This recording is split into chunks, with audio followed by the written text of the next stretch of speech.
So I looked up autonomy in the dictionary this morning before talking to you. And it means self-governing or self-determining, importantly with a moral compass.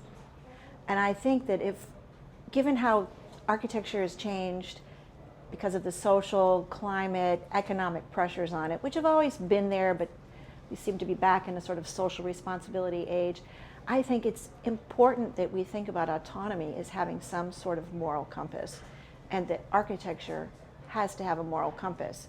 So in that literal English language original meaning of autonomy, I think, yes, it's important architecture be autonomous.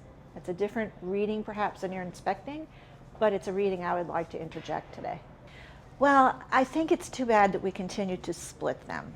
And I suppose we split them because people who are professional practitioners say they're not interested in discourse. But I think practice is part of the discipline, and I'm personally very interested in building and in buildings. I mean, we can sit around and think about architecture and write about architecture forever, but if we don't build, is there architecture? I mean, I think that's the bigger question. So if building requires some sort of professional accreditation, then discipline and profession should be more linked and not thought of as truly separate. Well, it depends on what you think school is for. I think school is for learning as much as you can. I mean, even though I do believe architecture has to have a sense of autonomy, architecture only exists as part of a larger cultural fabric. And it has a great deal to do with weaving that fabric. So you need to know philosophy, you need to know art history, you need to know sociology, but you can't be experts in all of that. You have to be an expert in architecture.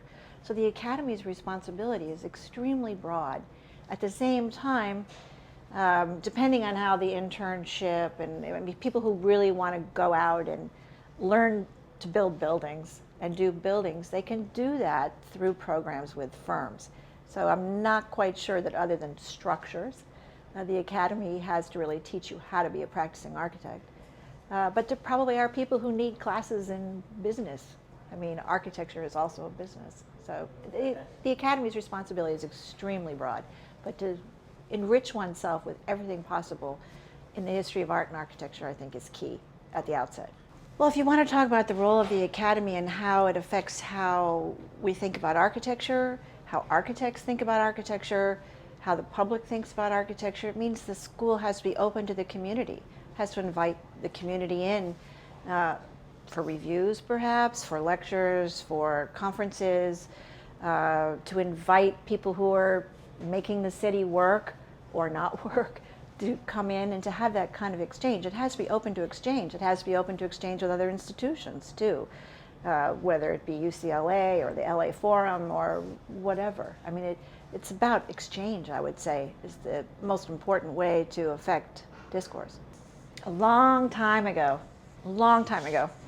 20 some years ago, when I was editing Any magazine, I wrote an article about Rem Koolhaas and compared him to Die Fliegende Hollander, a Wagner opera, the story of a ghost ship and its captain who in his death was condemned to this ghost ship. And I talked about Rem as being somebody who potentially was going to kill architecture. I made this strange analogy. So I think it's been an ongoing question. Architects are very critical of themselves, which I think is a positive thing. But again, these external pressures, you do question what architecture is. And so yes, I think architecture is a little bit in crisis, but for many, many reasons that we can't even begin to go into in this short interview.